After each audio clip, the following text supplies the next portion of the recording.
Aging is a journey we all embark on, but how we navigate it shapes the quality of our lives. As we grow older, it's natural to reflect on what truly matters, the relationships we've built, the memories we cherish, and the wisdom we've gathered along the way. But aging isn't without its challenges. It can affect not just our physical health, but also how we interact with others and how we see ourselves.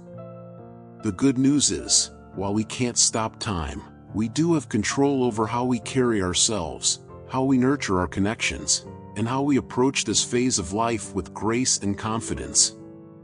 In this video, we'll dive into 9 common behaviors that can prevent us from aging gracefully and provide insights into how we can overcome them to lead a more fulfilling, dignified life. We encourage you to share your thoughts in the comments below. Let us know how you're navigating your own aging journey.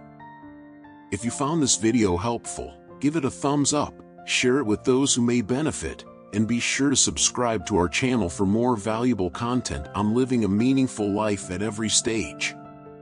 Let's continue this conversation together. 1. Monopolizing conversations.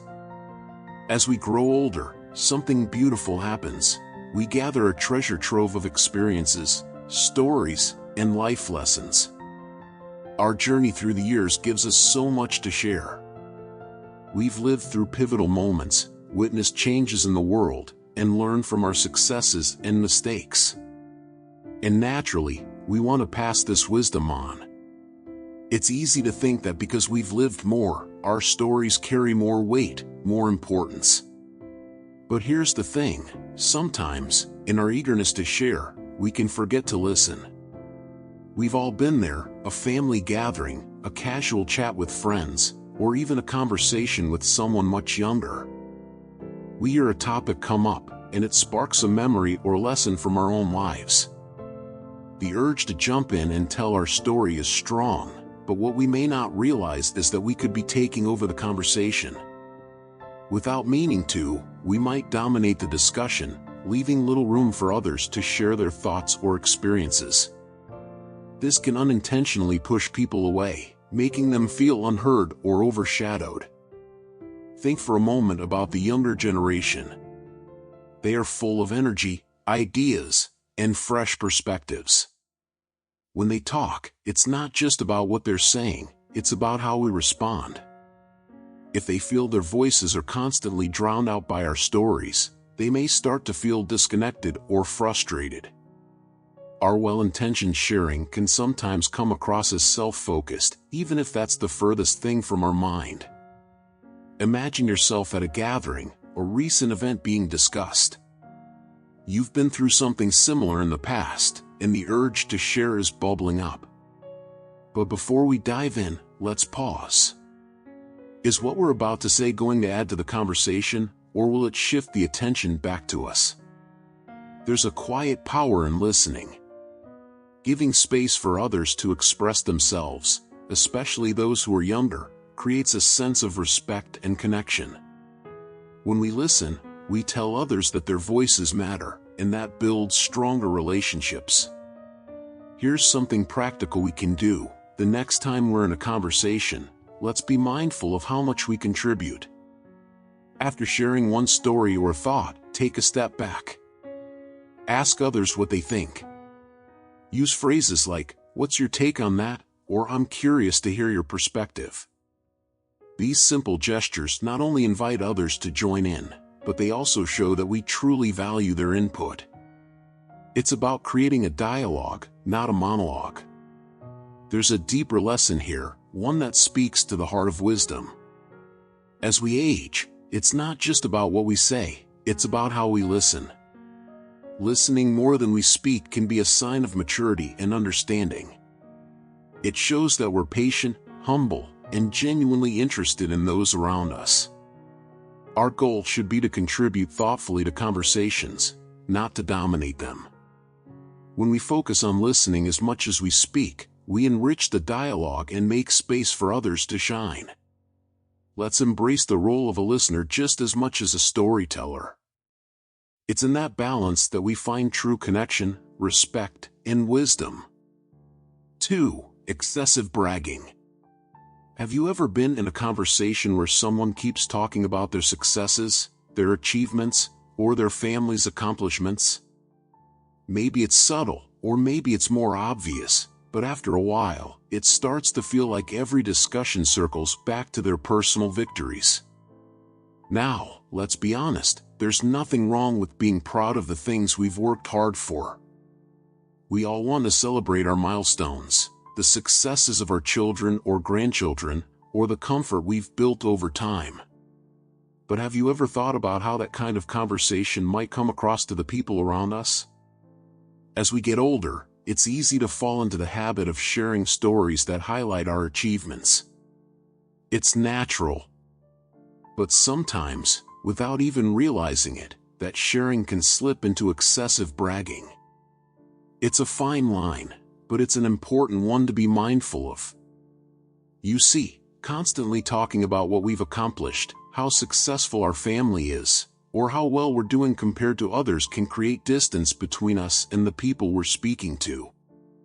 It can unintentionally make us seem out of touch with their experiences, especially if they're going through a rough patch themselves. Imagine sitting down with a friend who's been having a tough time. Maybe they've been struggling with their finances or their children are going through a difficult phase.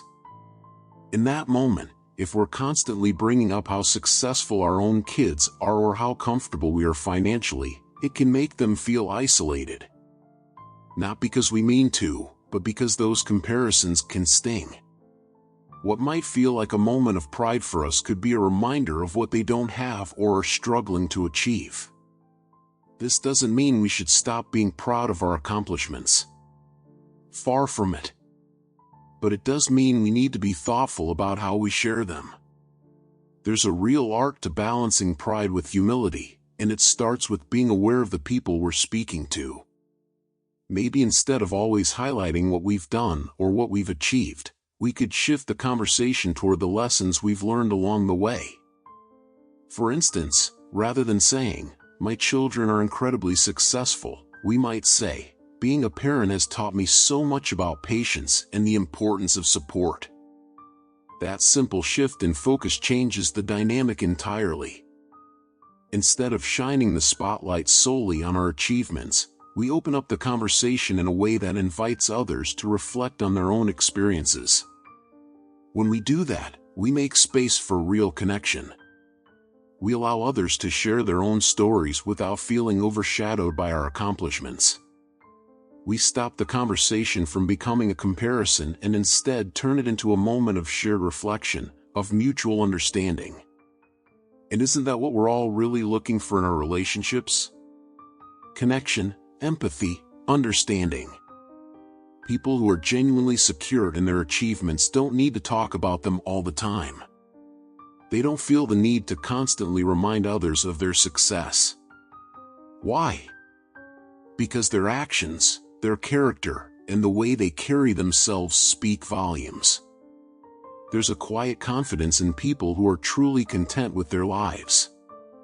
You can see it in how they treat others, in how they listen, in the way they show up for the people around them. They don't need to boast because their lives already reflect their accomplishments in ways that words never could.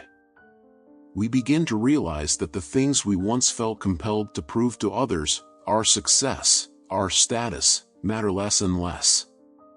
What becomes more important are the connections we build, the impact we have on the people around us, and the kind of energy we bring into our relationships. Are we lifting others up? Are we creating space for others to share their stories, their challenges, and their victories? Or are we unintentionally making them feel small in the shadow of our own accomplishments? At the end of the day, the people who leave the biggest mark on us are not the ones who talk the most about their success, but the ones who listen, who offer support, and who show empathy. They're the ones who share their wisdom, not as a way to elevate themselves, but as a way to help others grow. They're the ones who inspire not through their words, but through their actions and their presence. Let's challenge ourselves to be those people. Let's be the ones who share not just what we've achieved, but what we've learned. Let's be the ones who create space for others to feel seen and heard. Let's build relationships based not on comparisons, but on understanding.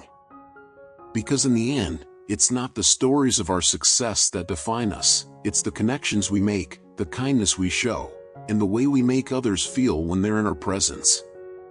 And if we can do that, if we can shift the focus from bragging to sharing in a way that lifts others up, we'll not only create deeper connections, but we'll also leave a lasting impact that goes far beyond any individual accomplishment.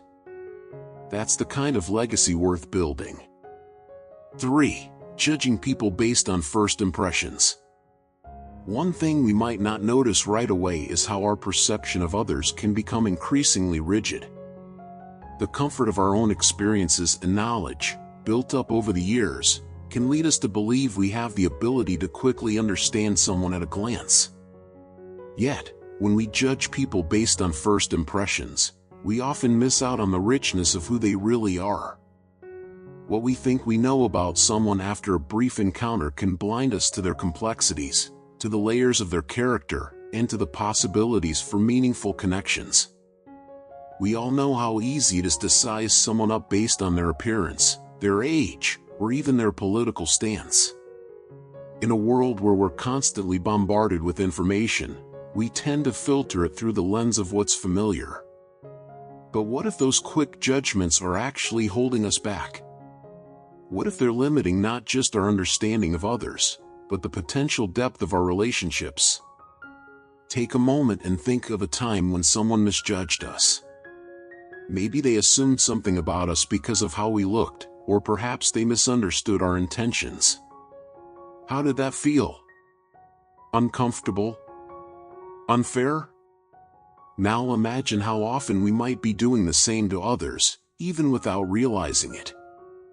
Every person we encounter carries a story that we can't fully understand at a glance, and by jumping to conclusions, we rob ourselves of the chance to truly know them. The key lies in expanding our perspective. When we catch ourselves forming a quick opinion, let's pause.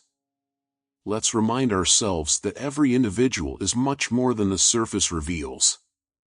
The next time we meet someone new, let's choose to reserve judgment and replace it with curiosity. Ask meaningful questions like, what has been a major turning point in your life, or what are you most passionate about right now? These kinds of questions allow us to dig deeper, inviting richer conversations that go beyond the superficial. We open the door to deeper connections and more fulfilling relationships. The more we practice holding back judgment, the more we'll find that we're not just learning about others, we're growing ourselves. After all, understanding others is a journey, one that requires patience, openness, and humility. By choosing to understand instead of judge, we cultivate a more open heart and a more compassionate way of living. This is the kind of wisdom that not only enhances our relationships, but also brings us peace as we continue to grow older, with grace and understanding. 4. Wisdom and understanding. Let's consider what it means to be wise. Wisdom isn't about having all the answers, and it's definitely not just about knowing things. Instead, it's about grasping a deeper understanding of the world and people around us. And how do we do that? By truly listening. By being observant. By holding off on forming judgments. It's so easy to jump to conclusions or assume we've seen it all before, but the truth is, we can miss so much if we don't slow down and open ourselves to new perspectives. There's a temptation to feel like we've figured things out, that we've learned enough. But in reality, the most powerful kind of wisdom comes when we remain open to learning more, when we acknowledge that life is constantly teaching us, even in ways we don't expect. It's not about shutting the door on what we don't know, but rather keeping it wide open. That's how we stay mentally sharp, engaged, and able to adapt to the world as it changes around us. It invites us to connect more deeply with others. When we're willing to truly hear someone else's story, when we're present in the moment without rushing to give our own opinion or solution, we create space for genuine connection. We give ourselves the chance to see the world through someone else's eyes, to understand their experience, And in doing so, we broaden our own understanding. The key here is openness. The kind of openness that allows us to be curious instead of certain, to be learners instead of knowers. And this doesn't just apply to our relationships with others, it's also about how we approach the world. When we let go of the need to be right all the time, we free ourselves to be surprised by what we discover. New ideas, new experiences, and even new challenges become opportunities for growth instead of things to avoid or dismiss. Let's challenge ourselves. Let's practice the art of listening, not just to respond, but to truly understand. Let's observe the little details, the ones we might overlook if we're not paying attention. And let's resist the urge to judge too quickly, because often, the most profound insights come when we're willing to sit with the unknown for a little while longer. Wisdom is not about knowing everything. It's about realizing that we can never know it all, and that's okay. In fact, that's what makes life so rich. There's always more to see, more to learn, and more to experience. And when we embrace that mindset, we not only grow wiser, but we also open ourselves up to a deeper, more fulfilling connection with the world around us. That's the essence of true understanding, staying humble, staying curious, and always being ready to learn. And that's something we can all carry with us, no matter how much we think we already know. 5. Neglecting personal appearance. Our personal appearance. There's this idea floating around that, as we age, we no longer need to care as much about how we look. We might hear people say, it's what's inside that counts. And while it's absolutely true that inner beauty, our kindness, our integrity, means more than any physical appearance, it's also important to recognize that how we present ourselves on the outside reflects how we feel on the inside. Neglecting our appearance isn't just about letting go of a youthful look, it can actually affect how we see ourselves, how others view us, and even our emotional well-being. When we stop putting in the effort to take care of ourselves, it can chip away at our self-esteem. We start to feel less confident, less valuable, and that can spiral into feelings of inadequacy or even sadness. On the flip side, when we make the effort to stay well-groomed and put together, we send a message, not just to the world, but to ourselves, that we are still engaged with life, that we still take pride in who we are. Think about the energy you feel after a fresh haircut or when you wear something that makes you feel good. It's more than just looking nice, it's about feeling a sense of renewal, a boost in confidence. And others notice that too. Imagine running into an old friend who has clearly let themselves go, hair unkempt, clothes wrinkled and worn. What impression does that leave? It's not just about the clothes or the hair, it's about the signal it sends, that maybe they've withdrawn or lost their zest for life. We don't want that for ourselves. We're not talking about vanity here. Taking care of our appearance is about preserving our dignity and self-respect. It shows that we still value ourselves and the life we're living. It's a simple but significant way to stay connected with who we are. Even small changes, like putting on a clean, well-fitting outfit or spending a little time on grooming, can make a big difference in how we feel and how others interact with us. If you've fallen into the habit of neglecting your appearance, don't feel bad. It's easy to slip into that routine. But we can make small, manageable steps to change.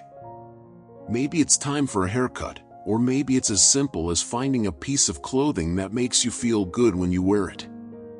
It doesn't have to be a major overhaul, just a little bit of self-care can go a long way in boosting our confidence and reminding us of our worth. At the end of the day, self-care reflects self-respect. By caring for how we look, we're also caring for how we feel, for our sense of pride, and for our connection to the world. It's about showing ourselves, and others, that we're still here, still engaged, and still taking pride in who we are. Let's make sure that our outward appearance mirrors the dignity and self-respect we hold inside. 6. Expecting respect without earning it. There was a time when just growing older meant you automatically earned respect. It was almost guaranteed that as we added years to our lives, we'd be treated with a certain level of deference simply because of our age. But, as we can see, that world has shifted. These days, people don't necessarily give respect just because we're older. Younger generations, in particular, approach things differently. They don't simply hand over respect based on age alone. And while that might feel a little unsettling, it's something we need to understand and adapt to. We've all been there, haven't we? We've experienced moments where we felt slighted or ignored, like someone younger wasn't showing us the respect we thought we deserved. Maybe it was in a conversation where they dismissed our ideas, or perhaps in the way they spoke to us, with what seemed like too much familiarity and not enough regard for our experience. It can sting a little, make us feel like we're not being valued. But here's the hard truth we need to confront: respect isn't something we can demand or assume anymore. It has to be earned. It has to be cultivated through how we act, how we communicate, and how we treat others. Picture this scenario for a moment. We walk into a room, maybe it's a family gathering or a work meeting, and we're under the impression that because we've been around longer, people should naturally listen to us, follow our lead, or take our opinions as gospel. But when that doesn't happen, when they don't automatically give us that kind of reverence, it can feel almost offensive. We might think, don't they know all the things I've been through? All the lessons I've learned? And yet, in today's world, respect isn't given purely because of past experiences or age. It's given based on how we carry ourselves in the present moment, on how we engage with others, no matter their age or background. The real secret to earning respect lies in how we treat people. It's about listening, truly listening, to what others have to say, even when their views don't align with ours. It's about showing that we're willing to hear fresh perspectives and new ideas. It's easy to think that our years of experience give us all the answers, but the truth is, there's always more to learn. And by approaching conversations with humility, rather than authority, we open up a space where mutual respect can grow. The next time we find ourselves in a conversation with someone younger, let's set aside the expectation that they'll automatically give us the respect we think we deserve. Let's try to meet them where they are. Engage them with curiosity, ask about their lives, their thoughts, and their experiences. Show them that we're genuinely interested in what they have to say, not just waiting for our turn to speak. When we offer our own advice or insights, let's do so with an understanding tone, not from a place of superiority, but from a place of shared growth. We've all heard the saying, respect is a two-way street. And there's a lot of truth to that. If we want to be respected, we need to be willing to give respect as well. It's not a one-sided transaction. Respect grows from mutual understanding, from the way we engage with others and the way we make them feel valued. We can't expect others to show us deference if we're not willing to treat them with the same level of regard. Respect flows both ways. So, what's the real takeaway here? It's that respect is earned through action, not assumed through age. It's not something we're entitled to, but something we cultivate. It's built through kindness, through patience, through a willingness to truly see and hear the people around us. And the amazing thing is, when we approach others with that kind of respect, we often find that it's returned to us tenfold. The relationships we form are stronger, deeper, and more meaningful because they're based on mutual appreciation, not outdated expectations. Respect is dynamic. It changes and evolves as we change and grow. The respect we earned at one stage of life may not carry over automatically into the next. We have to keep nurturing it, keep working for it. And that's not a bad thing. In fact, it's what makes respect so powerful. When it's earned through genuine connection, it's lasting. It's something no one can take away from us because it's built on real, authentic interactions. Next time we're in a conversation with someone, whether it's a young colleague, a family member, or even a stranger, instead of expecting them to treat us with respect just because of who we are or how old we are, let's shift our mindset. Let's approach that conversation with openness. Let's show them that we respect their thoughts, their insights, and their experiences. And when we do that, we'll find that the respect we're hoping for comes naturally. It's not forced, it's not demanded, it's earned. That's the kind of respect that lasts. It's not fleeting, it's not dependent on titles or age. It's rooted in how we treat others and how we make them feel. So, let's strive to build that kind of respect in all our interactions. Because in the end, it's the respect we earn that truly matters, and it's the respect we give that shapes the world around us. 7. Holding on to grudges. When we think about the years that have passed, it's natural to recall moments that still sting, situations that left us feeling hurt or misunderstood. Maybe it's an old argument with a family member that never got resolved, or a friendship that ended on a sour note. These are the kinds of experiences that can quietly build up over time, like stones in our hearts, creating a weight we carry without even realizing it. But here's the thing, holding on to these grudges, keeping those old wounds fresh, doesn't do anyone any good. In fact, it only holds us back from the peace and joy we truly deserve, especially as we age. We might find ourselves justifying why we can't let go, thinking that forgiving someone means they win, or that it excuses their behavior. But forgiveness doesn't mean forgetting or pretending like nothing happened. It doesn't mean the other person gets off the hook for what they did. What it does mean is that we're giving ourselves permission to release the pain, the bitterness, and the resentment that keep us stuck in the past. When we hold on to grudges, we're the ones suffering. We're the ones carrying the burden.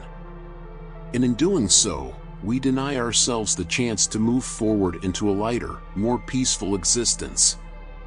Now, how do we even start? Forgiveness can seem like an impossible mountain to climb, especially if the hurt runs deep. But maybe the first step is something small, something quiet, something for us alone. If we're holding onto a grudge, maybe we sit down and reflect. Think about whether that resentment is really serving us anymore. Has it become a part of our identity, or is it just weighing us down? A helpful exercise might be to write a letter, not to send, but just to get those feelings out in the open. We can say everything we've been holding inside, acknowledge the pain, and then, here's the key, decide to release it. By doing this, we start to free ourselves from the emotional baggage that's been keeping us stuck. It's a process, and it doesn't happen overnight. But each time we choose to let go, even just a little, we take a step closer to emotional freedom. Every grudge we release makes room for something better, more joy, more peace, more love. And isn't that what we all want in the later years of our lives? To feel lighter, to feel free, to feel like we've made peace with the past so we can fully embrace the present? We might think life has passed us by, but there is so much life left to live, and we don't need to carry old hurts into this next chapter. There's a deep sense of empowerment in choosing forgiveness. We're not doing it for anyone else but ourselves. It's a powerful act of self-love, a way to take control of our emotional well-being. By forgiving, we're not letting anyone off the hook but ourselves, off the hook of carrying the burden of anger, resentment, and bitterness. Life is short, shorter than we often realize. We don't want to waste it clinging to past hurts. Each moment we hold onto a grudge is a moment we're not fully living. It's a moment we could be spending in peace, in joy, in connection with the people who truly matter to us now. Forgiveness is a decision to reclaim those moments, to live with a lighter heart and a clearer mind. So, What if we made the choice today? What if we decided that enough is enough, that we're done letting the past dictate our present? By choosing forgiveness, we're choosing ourselves. We're choosing to live in peace rather than in pain. And when we make that choice, we open ourselves up to so much more love, more happiness, more possibilities. Letting go of grudges is one of the most powerful steps we can take toward emotional freedom and peace, especially as we enter this later stage of life. We deserve that freedom. We deserve that peace. It's within our reach, but it requires us to make the decision to let go.